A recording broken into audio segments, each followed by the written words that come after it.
കേരളത്തിന്റെ കടം കുറഞ്ഞു വരുന്നു. ഇക്കഴിഞ്ഞ ദിവസം ഗുലാത്തി ഇൻസ്റ്റിറ്റ്യൂട്ടിൽ വെച്ച് നടത്തിയ കേന്ദ്ര ബജറ്റ് ചർച്ചാവേളയിൽ കേരളത്തിന്റെ ബഹുമാനപ്പെട്ട ധനമന്ത്രി ശ്രീ ബാലഗോപാൽ നടത്തിയ ഒരു പ്രഖ്യാപനം പ്രത്യാശയ്ക്ക് വകയേകുന്നതാണ്. എന്താണ് ആ പ്രഖ്യാപനം? കേരളത്തിന്റെ കടത്തിന്റെ തോത് കുറഞ്ഞു വരുന്നു. അപ്പൊ എന്ന് വെച്ചാൽ എന്താ അതുകൊണ്ട് ഉദ്ദേശിക്കുന്നത്? കാരണം നമുക്കറിയാം, നമ്മുടെ ആശുപത്രികളെല്ലാം മരുന്നില്ല, ഡോക്ടർമാരുണ്ട്, പക്ഷെ അവർക്ക് തൊഴിലില്ല. കാരണം എന്താണെന്ന് വെച്ചിട്ടുണ്ടെങ്കിൽ രോഗികൾ വന്നാൽ തന്നെ അവരെ ചികിത്സിക്കണമെങ്കിൽ മരുന്ന് വേണമല്ലോ. ആ പറയപ്പെട്ട ഒന്നും ഇല്ലാത്ത അവസ്ഥയിൽ മെഡിക്കൽ കോളേജുകൾ കിടക്കുന്നു. അതുപോലെ തന്നെ സമസ്ത മേഖലയിലും ധനപ്രതിസന്ധിയുടെ നിഴലാട്ടമാണ്. ഒരിടത്തും വേണ്ടതൊന്നുമില്ല. പോലീസുകാർ പറയുന്നു പ്രതിയുടെ പുറകെ ഓടണമെങ്കിൽ പോലും നിങ്ങൾ വെറുതെ ഓടിയാൽ മതി, അതായത് വണ്ടിയിൽ പെട്രോൾ അടിച്ച് ഓടരുതെന്നാണ് പറയുന്നത്. ഇപ്പോൾ പ്രതിയെ പിടിക്കാൻ പോലും പോകരുതെന്ന്. അത്രയ്ക്കും ധനപ്രതിസന്ധി എല്ലാ മാനങ്ങളും കൈവരിച്ചിരിക്കുകയാണ്. അത്തരം ഒരു സാഹചര്യത്തിലാണ് നമ്മുടെ ധനമന്ത്രി പറയുന്നത് കടം GSDP റേഷ്യോ, അദ്ദേഹം പറഞ്ഞതിന്റെ അർത്ഥം കടവും നമ്മുടെ ആഭ്യന്തര മൊത്ത വരുമാനവും തമ്മിലുള്ള റേഷ്യോ കുറഞ്ഞു വരുന്നു. ആഭ്യന്തര മൊത്ത വരുമാനം എന്നല്ല പറയേണ്ടത്, സഞ്ചിത കടവും ആഭ്യന്തര മൊത്ത വരുമാനവും തമ്മിലുള്ള റേഷ്യോ കുറഞ്ഞു വരുന്നു എന്നാണ് അദ്ദേഹം അത് വിശദീകരിക്കുന്നത്. അപ്പൊ നമുക്കറിയാം എന്തുകൊണ്ടാണ് ഇത്ര ധനപ്രതിസന്ധി കൂടിയിരിക്കുമ്പോൾ ഇങ്ങനെ കടം കുറഞ്ഞു എന്ന് അദ്ദേഹം പറയുന്ന എന്ത് പ്രചോദനമാണ് അദ്ദേഹത്തെ കൊണ്ട് അങ്ങനെ പറയിപ്പിച്ചത് എന്ന് നമുക്ക് ആലോചിക്കാം. അതായത് കേന്ദ്ര ബജറ്റ് 2024-25 അവതരിപ്പിക്കുമ്പോൾ അദ്ദേഹം ഒരു സ്പെഷ്യൽ പാക്കേജിനുള്ള റിക്വസ്റ്റ് കൊടുത്തിരുന്നു. എത്ര കോടിയുടെയാണ്? 24,000 കോടിയുടെ ഒരു സ്പെഷ്യൽ പാക്കേജ്. അതിനകത്ത് അത് ഏതൊക്കെ ആവശ്യങ്ങൾക്ക് വേണ്ടിയാണ് എന്ന് അക്കമിട്ട് നിരത്തുന്ന ഒരു കണക്കും കൂടി ഉണ്ടായിരുന്നു. 5,000 കോടി വിഴിഞ്ഞം പദ്ധതിയുടെ അപ്രോച്ച് റോഡും മറ്റുമൊക്കെ സൗകര്യപ്പെടുത്തുന്നതിന് വേണ്ടി, അങ്ങനെ ഓരോ കാരണങ്ങളും പറഞ്ഞ് ഇന്നതിന് ഇത്ര കോടി എന്ന രീതിയിൽ അദ്ദേഹം കണക്കുകൾ നിരത്തിക്കൊണ്ടാണ് അവതരിപ്പിച്ചിരുന്നത്. ആ സാഹചര്യത്തിൽ അതൊന്നും തന്നെ നടന്നിട്ടില്ല. അങ്ങനെ യാതൊരു ഫണ്ടും ആ 24,000 കോടിയുടെ റിക്വസ്റ്റ് തന്നെ കണ്ടില്ലെന്ന് നടിച്ചിരിക്കുകയാണ് നിർമ്മല സീതാരാമൻ. അത്തരം ഒരു സാഹചര്യത്തിലാണ് ഇദ്ദേഹം ഇങ്ങനെ സഞ്ചിത കടവും GSDPയും തമ്മിലുള്ള റേഷ്യോ കുറഞ്ഞു വരുന്നു. അത് 33% അതായത് നമുക്കറിയാം 2020-21 വർഷം മുതൽ ഇങ്ങോട്ട് 2020-21, 21-22, 22-23, 23-24, 24-25 ഈ 23-24 വരെയുള്ള വർഷങ്ങളിൽ ഈ സഞ്ചിത കടവും GSDPയും തമ്മിലുള്ള റേഷ്യോ 35, 36, 37, 38, 39 ഇതുപോലെ 35-ന് മുകളിൽ ശതമാനത്തിലായിരുന്നു. അത് മാത്രമല്ല, അത് ആ സഞ്ചിത കടം എന്ന് പറഞ്ഞാൽ ബജറ്റിനകത്തെടുക്കുന്ന കടം. ആ കടം തന്നെ അത് 29% ആകാവൂ, അതായത് GSDPയുടെ 29% ആകാവൂ എന്ന് fiscal responsibility and budget management act അടിവരയിട്ടിരിക്കുന്നതാണ്, മാൻഡേറ്റ് ചെയ്തിരിക്കുന്നതാണ്. ആ കടമാണ് 29 കഴിഞ്ഞ് 35 കഴിഞ്ഞ് 36, 37, 38, 39 ഈ തരത്തിലേക്ക് ഉയർന്നിരുന്നു ഈ കഴിഞ്ഞ 2020-21 ശേഷമുള്ള വർഷങ്ങളിൽ. അങ്ങനെയുള്ള കടമാണ് ഇപ്പോൾ 33%. അപ്പോഴും ആവശ്യപ്പെട്ടിരിക്കുന്ന മാൻഡേറ്റ് ചെയ്തിരിക്കുന്ന ആ റേറ്റിൽ നിന്നും മുകളിലാണ്. അത് 29%. 29% എന്ന് പറയുന്നതാണ് 33%ലേക്ക് എത്തി. പക്ഷെ അത് ആശ്വാസകരമാണ്, കടം താഴോട്ടാണ് എന്നാണ് ശ്രീ ബാലഗോപാൽ പറഞ്ഞത്. അപ്പൊ നമുക്കറിയാം എങ്ങനെയാണ് ഈ കടത്തെ ഇങ്ങനെ താഴോട്ട് പിടിച്ചു കൊണ്ടുവന്നത്. ഒന്ന് നോക്കണം നമ്മൾ, CAG റിപ്പോർട്ടോ അല്ലെങ്കിൽ സംസ്ഥാന ഗവൺമെന്റ് എക്കണോമിക് റിവ്യൂ എടുത്താൽ ഇത്ര സത്യസന്ധമായിട്ട് ഇത് പറയുന്നുണ്ടാവില്ല. പക്ഷെ CAG റിപ്പോർട്ട് എടുത്താൽ അറിയാം തദ്ദേശ സ്വയംഭരണ സ്ഥാപനങ്ങൾക്ക് പ്ലാൻ ഫണ്ട് ആയിട്ട് കൊടുത്തതൊക്കെ 33% ആയിരുന്നു ക്രിസ്മസ് വരെ, ഡിസംബർ വരെയുള്ള കണക്ക്. അത് കഴിഞ്ഞ് മാർച്ച് ആയപ്പോഴത്തേക്കും ജനുവരി, ഫെബ്രുവരി, മാർച്ച് ഈ മാസങ്ങളിലൊക്കെ പണമില്ലാതെ നട്ടം തിരിഞ്ഞു എന്ന് മാത്രമല്ല കടമെടുക്കാൻ അനുവദിക്കണം എന്ന് പറഞ്ഞ് സുപ്രീം കോടതിയിൽ ഒരു കേസ് വരെ വെച്ചു. സുപ്രീം കോടതിയിൽ കേസ് വെച്ച് സുപ്രീം കോടതി തന്നെ കേന്ദ്ര ഗവൺമെന്റിനോട് ഇവർ അത്യാവശ്യം കടമെടുക്കാൻ അനുവദിക്കണം, അതിന് പല കാരണങ്ങളും ചൂണ്ടിക്കാട്ടിക്കൊണ്ട് അങ്ങനെ കടമെടുക്കാൻ അനുവദിക്കണം എന്ന് പറഞ്ഞു. അങ്ങനെ 13,500 കോടി കടമെടുക്കാൻ അനുവദിച്ചു. പക്ഷെ ആ 13,500 കോടി പോലും പൂർണ്ണമായിട്ട് എടുക്കാൻ പറ്റിയില്ല. ഇലക്ട്രിസിറ്റി സ്മാർട്ട് മീറ്റർ ഘടിപ്പിക്കുന്നതുമായിട്ട് ബന്ധപ്പെട്ട് പ്രശ്നങ്ങൾ ഉണ്ടായിരുന്നു, അത് ഘടിപ്പിച്ചില്ല. അതുകൊണ്ട് 4,866 കോടി നമുക്ക് മാർച്ച് വരെ കടമെടുക്കാൻ ഒത്തില്ല. അങ്ങനെയൊക്കെയുള്ള നിരവധി പ്രശ്നങ്ങൾ നമുക്ക് നന്നായിട്ട് അറിയാം. ആ സ്ഥിതിയിൽ എന്ത് ചെയ്തു? സുപ്രീം കോടതി ഇടപെട്ടിട്ട് 13,500 കോടി കടമെടുക്കാൻ സമ്മതിച്ചു. പക്ഷെ ആ 13,500 കോടിയിൽ തന്നെയാണ് 4,866 കോടി ഇലക്ട്രിസിറ്റി ബോർഡിന്റെ സ്മാർട്ട് മീറ്റർ തട്ടി വീണുപോയത്. ബാക്കിയാണ് കടമെടുക്കാൻ പറ്റിയത് മാർച്ചിന് മുൻപ്.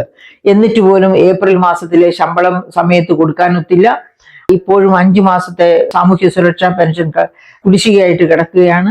ശമ്പള പരിഷ്കരണം 2020-21 നടത്തിയ ശമ്പള പരിഷ്കരണത്തിന്റെ 2 ഘട്ടം കുടിശ്ശിക ഇനിയും കിടക്കുകയാണ്. അങ്ങനെ സമസ്ത മേഖലകളിലും കൊടുക്കാത്തതും കിട്ടാത്തതും ഒക്കെ പറയാനുള്ളൂ.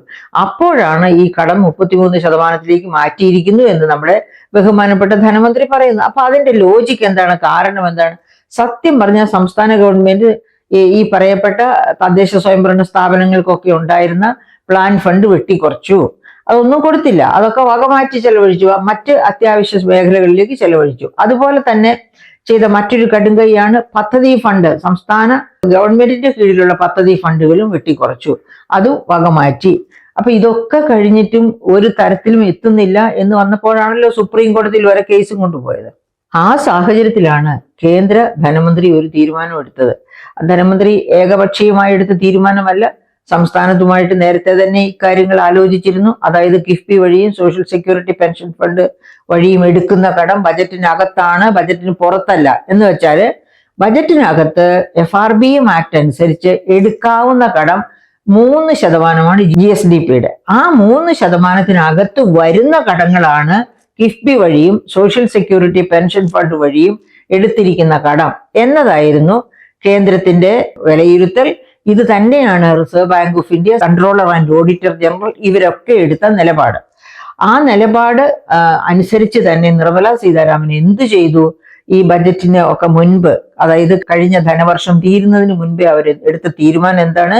കിഫ്ബി വഴിയും സോഷ്യൽ സെക്യൂരിറ്റി പെൻഷൻ ഫണ്ട് വഴിയും എടുത്തിരിക്കുന്ന കടം ഒക്കെ ബജറ്റിനകത്തെ കടമാക്കി തട്ടിക്കിഴിക്കണം, അല്ലെങ്കിൽ ചേർക്കണം. അങ്ങനെ ചേർത്തു. അങ്ങനെ ചേർത്ത് കഴിഞ്ഞപ്പോൾ എന്ത് സംഭവിച്ചു? 5,710 കോടി വീതം 2022-23, 23-24, 24-25 ബജറ്റുകളിലെ GSDPയുടെ 3% കടമെടുക്കാവുന്ന ആ നോർമൽ അവസ്ഥ, ആ നോർമൽ കടമെടുപ്പ് കപ്പാസിറ്റിയിൽ നിന്ന് ഈ 5,710 കോടി വീതം വെട്ടിക്കുറച്ചു. അപ്പൊ നമുക്ക് കടമെടുക്കാൻ നിവൃത്തിയില്ല. അങ്ങനെ കടമെടുക്കാൻ നിവൃത്തിയില്ലാത്ത ഒരവസ്ഥയിലേക്ക് വന്നപ്പോൾ കണ്ണീരോടെയാണെങ്കിലും സംസ്ഥാന ഗവൺമെന്റിന് അത് അംഗീകരിക്കേണ്ടി വന്നു. അത് അംഗീകരിക്കാതെ നിവൃത്തിയില്ല. അപ്പൊ ഇത് ഫെഡറൽ സംവിധാനത്തിന്റെ അസംബന്ധമാണ്, അല്ലെങ്കിൽ സംസ്ഥാനങ്ങളെ BJP ഭരിക്കാത്ത സംസ്ഥാനങ്ങളെ, മറ്റ് ഭരണം നിലനിൽക്കുന്ന സംസ്ഥാനങ്ങളെ പാർഷ്യാലിറ്റിയോടുകൂടി പിടിച്ച് ബുദ്ധിമുട്ടിക്കുന്നു എന്നൊക്കെയുള്ള കണക്കുകൾ പറഞ്ഞു. പക്ഷെ അതൊന്നുമല്ല കണക്ക്. യഥാർത്ഥത്തിൽ GSDPയുടെ 3% കടമെടുക്കാവൂ എന്നതിനകത്ത് വരേണ്ട കിഫ്ബിയെയും SSLPയെയും ഒക്കെ അതിനകത്തേക്ക് കൊണ്ടുവരിക എന്ന ധാർമ്മികമായ ഉത്തരവാദിത്തമാണ് നിർമ്മല സീതാരാമൻ നടത്തിയത്. അങ്ങനെ ചെയ്തതുകൊണ്ട് കടമെടുക്കാനുള്ള കഴിവ് വെട്ടിക്കുറച്ചു. അങ്ങനെ മനഃപൂർവ്വമായിട്ട് കേന്ദ്ര ഗവൺമെന്റ് എടുത്ത നടപടിയുടെ ഫലമാണ് ഇപ്പോൾ നമ്മുടെ കടമെടുപ്പ് താഴേക്ക് വന്നിരിക്കുന്നത്. കാരണം ഇപ്പോൾ ശ്രീ ബാലഗോപാലിനറിയാം, ക്രമം വിട്ട് കടമെടുത്താൽ പിന്നെയും പ്രശ്നങ്ങളാകും, സുപ്രീം കോടതി പോയാൽ പോലും രക്ഷ കിട്ടില്ല എന്ന് മനസ്സിലാക്കിക്കൊണ്ട് അദ്ദേഹം മനസ്സറിഞ്ഞ് കടമെടുപ്പ് പരിധി കുറച്ചു കൊണ്ടുവരികയാണ്. കാരണം 33%-അല്ല 29%-ത്തിലേക്കാണ് അത് അദ്ദേഹം എത്തിക്കേണ്ടത്. ആ എത്തിക്കാനുള്ള ശ്രമമാണ് ഇപ്പോൾ അദ്ദേഹം നടത്തിക്കൊണ്ടിരിക്കുന്നത്. അതിന് അദ്ദേഹത്തിനെ നമുക്ക് അഭിനന്ദിക്കാം. അവർ ശ്രമമെങ്കിലും നടത്തുന്നുണ്ടല്ലോ. കാരണം കഴിഞ്ഞ വർഷങ്ങളിൽ ചെയ്തതുപോലെ കടമെടുത്ത് പോവുകയാണെങ്കിൽ കേരളത്തിന് ഒരു തരത്തിലും നിലനിൽക്കാൻ പറ്റാത്ത പരുവത്തില് ശ്രീലങ്ക പോയതുപോലെ കടക്കണിയിലേക്ക് പോകില്ല. കാരണം കേന്ദ്ര ഗവൺമെന്റ് ഉള്ളത് കൊണ്ട് സഹായിച്ചു നിർത്താനായിട്ട്. ആ സഹായമാണ് ഇത്ര കുറച്ച് കടുപ്പിച്ച് കടമെടുക്ക് പരിധി കുറച്ചുകൊണ്ട് നല്ല വടിയെടുത്ത് അടിച്ച് നിരപ്പാക്കുന്നത് പോലെയുള്ള ഒരു ഷാഢ്യ സ്വഭാവത്തോടുകൂടി നിർമ്മല സീതാരാമൻ ഇപ്പൊ പെരുമാറിയതും അങ്ങനെ സംസ്ഥാനത്തിന്റെ കടം കുറഞ്ഞു വരുന്നു എന്ന ട്രെൻഡ് പുറത്തു വരുന്നതും. അപ്പോഴും നമ്മൾ ഓർക്കണം, കേന്ദ്ര ഗവൺമെന്റ് അത്ര വിശുദ്ധമായ നിലപാടൊന്നും അല്ല സ്വീകരിക്കുന്നത്. കാരണം നമ്മൾക്ക് ഫിനാൻസ് കമ്മീഷൻ വഴിയായിട്ട് കിട്ടിയ എമൗണ്ട് തെക്കേ ഇന്ത്യൻ സംസ്ഥാനങ്ങൾക്കൊക്കെ പോപ്പുലേഷൻ പോളിസി ഫോളോ ചെയ്തു എന്ന കേന്ദ്ര ഗവൺമെന്റിന്റെ നയത്തിന് അനുകൂലമായി വർത്തിച്ചതിന് കിട്ടിയ ശിക്ഷ എന്ന് വേണം പറയാൻ. 14ാം ധനകാര്യ കമ്മീഷനിൽ 2.52% കിട്ടിയിരുന്നിടത്ത് 15ാം ധനകാര്യ കമ്മീഷനിലെ 1.93%, അതായത് സെൻട്രൽ പൂളിൽ നിന്ന് കിട്ടുന്ന വിഹിതമാണ് ഞാൻ ഈ പറയുന്നത്. നമുക്ക് 14ാം ധനകാര്യ കമ്മീഷനിൽ 2.53% കിട്ടിയിരുന്നതാണ് 15ാം ധനകാര്യ കമ്മീഷൻ 1.92% കുറഞ്ഞത്. അപ്പൊ അങ്ങനെ കുറഞ്ഞതിന്റെ പുറകിലുള്ള കാരണം അവർ ബേസ് മാറ്റിയതാണ്. ഫിനാൻസ് കമ്മീഷൻ 1971 പോപ്പുലേഷൻ ബേസ് 2011 മാറ്റിയത് കൊണ്ടാണ്. പക്ഷേ അതുകൊണ്ട് മാത്രം ഈ കേരളത്തെ തെരഞ്ഞു പിടിച്ച് അവഗണിക്കുന്നു എന്ന് പറയാൻ നമുക്ക് പറ്റില്ല. കാരണം ഇതേ ഒറ്റ കാരണം കൊണ്ട് തന്നെ മറ്റ് തെക്കേ ഇന്ത്യൻ സംസ്ഥാനങ്ങൾക്കൊക്കെ വലിയ തോതിൽ ഇടിവ് കിട്ടി. അവർക്കൊക്കെ, അതായത് നമുക്ക് 0.57% കുറഞ്ഞപ്പോൾ കർണാടകത്തിന് 1.08% കുറഞ്ഞു. ഒക്കെ ഈ ഒറ്റ കാരണം, ഈ പോപ്പുലേഷൻ ബേസ് മാറ്റി തെക്കേ ഇന്ത്യൻ സംസ്ഥാനങ്ങൾക്കൊക്കെ പോപ്പുലേഷൻ കുറഞ്ഞു. അത് കേന്ദ്ര നയത്തെ അനുകൂലിച്ച് കർമ്മം ചെയ്തതിനാണ് അങ്ങനെ ശിക്ഷ കിട്ടിയത്. അതിനേക്കാൾ വലിയ ശിക്ഷ വേറെ പക്ഷെ കിട്ടിയിരുന്നു കേന്ദ്രത്തിൽ നിന്ന്. എന്താണത്? ഈ നരേന്ദ്രമോദി ഗവൺമെന്റ് വന്ന കാലം മുതൽ സെസ്സും സർചാർജും വഴി വലിയ തോതിലാണ് സംസ്ഥാനങ്ങളെ സമ്മർദ്ദത്തിലാക്കിയത്. സെസ് വഴി എങ്ങനെയാണ് സമ്മർദ്ദത്തിലാക്കിയത്? പെട്രോളിയം നികുതിയുടെ കാര്യം തന്നെ എടുത്തോളൂ. പെട്രോളിയം എക്സൈസ് തീരുവ, അതിന്റെ മുകളിലാണ് പെട്രോളിയത്തിന് സെസ്, നാഷണൽ ഹൈവേ സെസ് എന്നൊക്കെ പറഞ്ഞ് പല തരത്തിലുള്ള സെസ്സാണ് കേന്ദ്ര ഗവൺമെന്റ് തന്നെ ഈടാക്കുന്നത്. അതിനു മുകളിൽ സർചാർജ്. അപ്പൊ ഇതൊക്കെ വരുമ്പോൾ, ഉദാഹരണത്തിന് കൃത്യമായിട്ട് പറഞ്ഞാൽ 2017-18 അതുവരെയുള്ള UPA ഗവൺമെന്റുകളും മറ്റു ഗവൺമെന്റുകളും എല്ലാം കൂടി ചാർത്തിയിരുന്ന സെസ് സെൻട്രൽ പൂളിന്റെ 18% വരുമായിരുന്നുള്ളൂ. പക്ഷേ 2018-നും 2023-നും ഇടയ്ക്കുള്ള വർഷങ്ങൾ കൊണ്ട് അത് 133% വർധനവ് വരുത്തി. അപ്പൊ എത്ര ഭീകരമായിട്ടാണ് സെസ് എന്ന ആ ഉപകരണം, അതൊരു നികുതിയാണ്. സെസ് എന്ന് വെച്ചാൽ നികുതിക്ക് മുകളിൽ ചാർത്തുന്ന നികുതിയാണ്.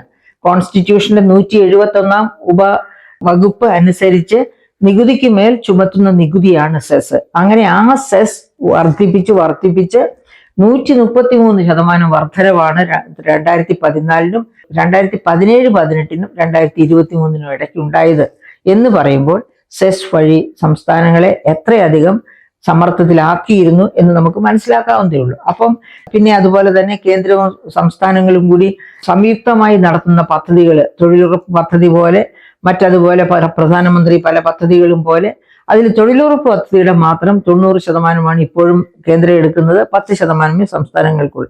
മറ്റു പല ആരോഗ്യ മേഖലയിലെ പദ്ധതികൾക്കൊക്കെ 80-20 ആയിരുന്നത് കേന്ദ്രത്തിന് 40%, സംസ്ഥാനങ്ങൾക്ക് 60% എന്ന രീതിയിലൊക്കെ വെട്ടിത്തിരുത്തലുകൾ വരുത്തി. അങ്ങനെ വിവിധ രീതിയിൽ സംസ്ഥാനങ്ങളെ പിഴിയാനുള്ള മാർഗങ്ങളെല്ലാം പിഴിഞ്ഞുകൊണ്ടാണ് കേന്ദ്ര ഗവൺമെന്റ് ഇരിക്കുന്നത്. അതുകൊണ്ട് കേന്ദ്രം വളരെ നല്ല ഫെഡറൽ സമ്പ്രദായമാണ് ഫോളോ ചെയ്യുന്നത് എന്ന അഭിപ്രായം നമുക്ക് ആർക്കുമില്ല. പക്ഷേ ഇതൊക്കെ അനുഭവിക്കുന്ന ഈ നമ്മുടെ അയൽ സംസ്ഥാനങ്ങൾ, തെക്കേ ഇന്ത്യൻ സംസ്ഥാനങ്ങൾ, അവിടെ എങ്ങും ഇല്ലാത്ത ധനപ്രതിസന്ധി കേരളത്തിലുണ്ട് എന്ന് പറഞ്ഞാൽ അത് കേരളത്തിന്റെ മാത്രം സൃഷ്ടിയാണ് എന്ന് നമുക്ക് പറയേണ്ടി വരും. എങ്കിലും ഇപ്പോ ആ കടം തൽക്കാലത്തേക്ക് കുറച്ചു കൊണ്ടുവരുന്നു. ആ ഒരു മനസ്സ്, ശ്രീ ബാലഗോപാൽ കാണിക്കുന്ന ആ മനസ്സ്, കേരളത്തെ കടക്കിണിയിലേക്ക് തള്ളിവിടരുത്, കേരളത്തിലെ പ്രശ്നങ്ങൾക്ക് പരിഹാരം കാണണം എന്ന ഉദ്ദേശത്തോടു കൂടിയാണ്. ഈ സാഹചര്യത്തിൽ നമ്മൾ ആഗ്രഹിക്കേണ്ടത് മുഖ്യമന്ത്രിയും അദ്ദേഹത്തിന്റെ കൂടെ ഉള്ളവരും ധനകാര്യ തീരുമാനങ്ങളിൽ ശ്രദ്ധ ചെലുത്തുന്നു, അല്ലെങ്കിൽ അതിൽ ഇടപെടുന്നു എന്ന ഒരു ശ്രുതി ഉണ്ട്. ധനവകുപ്പിൽ നിന്ന് തന്നെ വരുന്ന ശ്രുതിയാണത്. അത് തീർച്ചയായിട്ടും തെറ്റാണ്. ധനവകുപ്പിന് തന്നെ വിടണം. പ്രതിരോധം മുഖ്യമന്ത്രി മറ്റാർക്കും വിട്ടുകൊടുക്കുന്നില്ലല്ലോ. അതിനേക്കാളും പ്രധാനപ്പെട്ട ഒരു വകുപ്പാണ് ധനവകുപ്പ്. ധനവകുപ്പിനെ ചുറ്റിപ്പറ്റിയാണ് ഒരു സംസ്ഥാനത്തിന്റെ വളർച്ചയും അല്ലെങ്കിൽ താഴേക്ക് പോക്കും ഒക്കെ നിലനിൽക്കുന്നത്. അതുകൊണ്ട് ധനവകുപ്പിനെ ധനമന്ത്രിക്കും ധനവകുപ്പിനും വിടുക. അവർ തീരുമാനിക്കട്ടെ എവിടെയൊക്കെ വെട്ടിക്കുറയ്ക്കണം, എവിടെയൊക്കെ കൂടുതൽ കൊടുക്കണമെന്ന്. പ്രയോറിറ്റി അനുസരിച്ച് അതൊക്കെ ചെയ്യാനുള്ള അവകാശവും അധികാരവും ധനവകുപ്പിന് കൊടുക്കുക. അതാരും കൈയിട്ട് വരാതിരിക്കുക.